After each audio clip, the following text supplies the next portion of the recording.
Isang mapagpalang araw na naman po sa ating lahat mga ka-backyard farming. Welcome po muli sa aming munting channel dito sa aming backyard farm. Isa na naman po magandang araw itong dumating sa amin ngayon dahil po sa video na ito ang aming pong ibabagi sa inyo ay pag-anak po ng bagong inahin po namin. Dito po ay hindi lang namin ipapakita sa inyo ng kanyang pag-anak. May kita rin din po dito yung mga pwede po nating i-apply kung tayo po ay may babuyan. Kung paano po namin siya pinaanak kasi first time pa lang po niyang mag-anak. So ang hirap po talagang i-handle yung mga galing dumalaga kaysa yung sa pangalawang anak na pangatlo.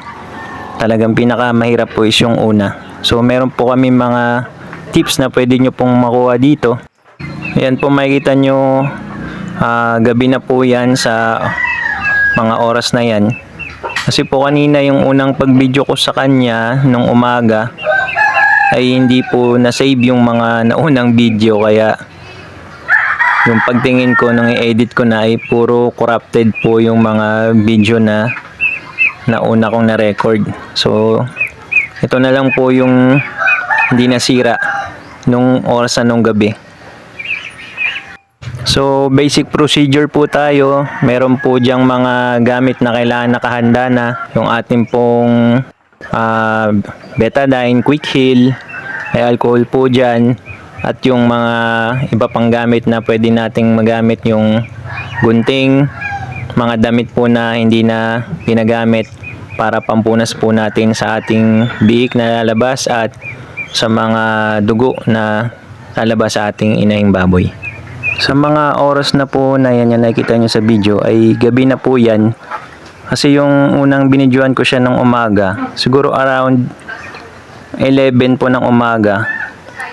Patuloy po yun hanggang maggabi. Is nagle-labor. Nagulat nga po kami kasi dapat ang due date niya is Sunday pa sa March 8. Pero nag-3 po siya. Ganoon naman po ang ating mga inahin na manganganak. 115 days po ang standard ng kanilang pag-aanak.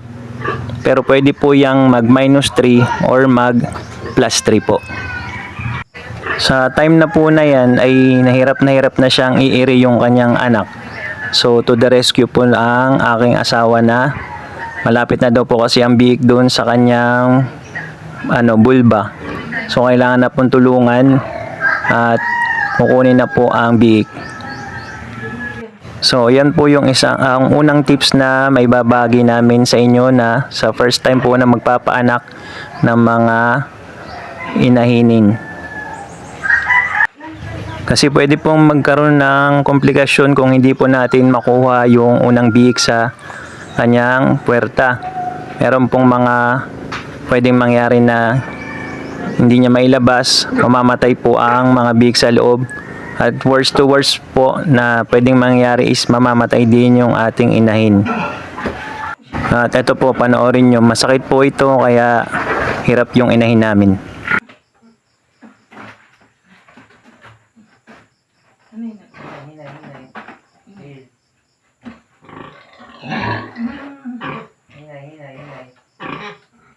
At paalala po pala, pag dudukutin nyo po yung biik, sasabay nyo po sa pag-iri nung nanay para po pag-iri niya, tsaka nyo po hugutin yung biik, hindi po yung hugutin nyo ng bigla, mas masakit po yun.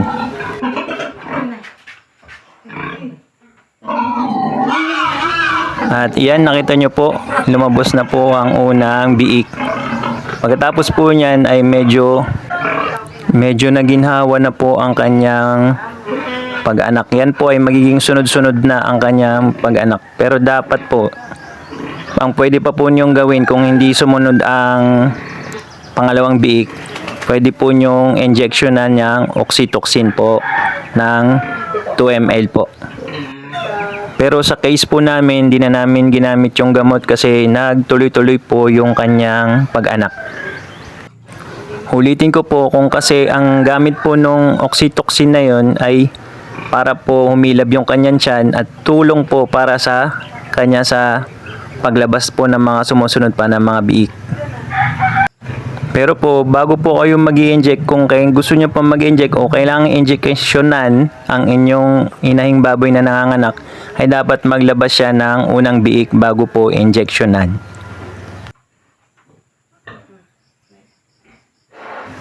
At dito po makikita nyo na yung pusod po ng biik namin ay binubuhol lang po namin.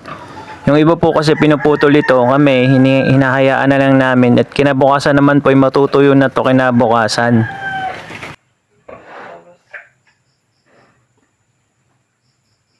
Mamarang doon sa may puwet. Oo, malisip. Ano ba yung nauna? Ulo siya pero yung ulo niya doon sa may puwet bumalabag.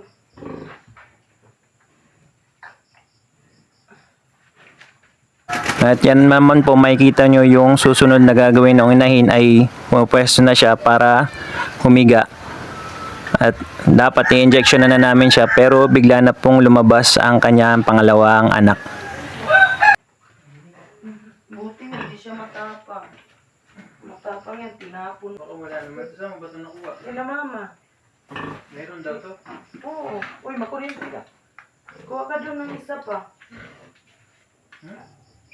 Isa pang ilaw, kunin mo nandun sa may...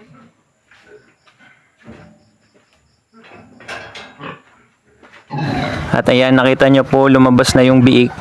Dapat ay paglabas po ng asawa ko ay kukuha siya ng oxytocin para mag-inject. Para sa pagtulong po sa kanyang pag-anak na tuloy-tuloy. Pero lumabas na po yung pangalawang anak, sunod-sunod na po yan. Kaya hindi na po kailangan mag-inject ng oxytocin. Hindi na pwede. Matagal yung verbal ng ano niya. Doon ka magaan, doon tayo ano, nalagay.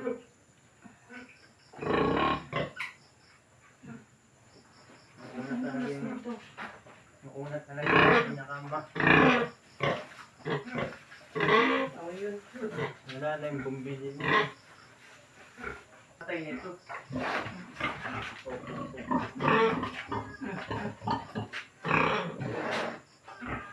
Bubutin mo na.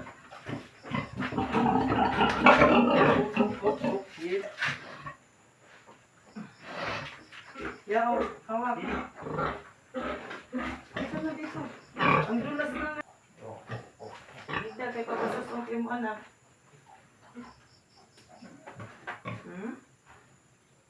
At nandyan naman po ako sa kabila para ilagay yung mga biik na lumabas na sa kanilang nursery. Nakita nyo po yung aming mga biik ay kulay itim kasi ang lahi po ng kanyang tatay, yung inahin po namin ay ano po, Hampshire po. Okay mo, Kings.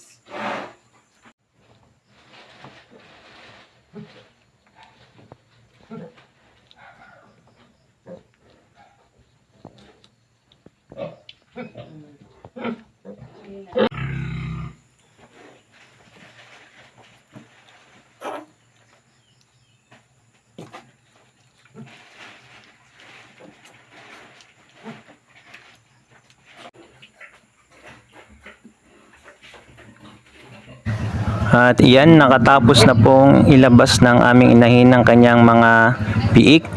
Yan po ay 10 piglets po na buhay. May isa po kaming stillbirth. Nagparbo naman po kami, anti-parvo vaccine, pero meron pa rin pong isa. Pero praise God po dahil binigyan po kami ng 10 biiks. Salamat po kay Lord.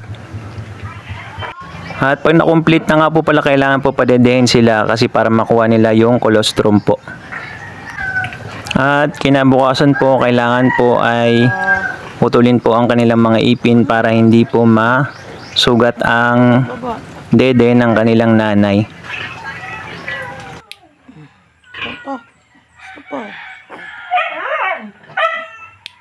Daw. Very good na akong bikit. Yan.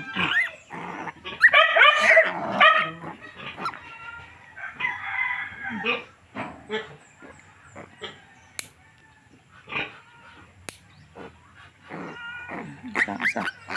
Ba.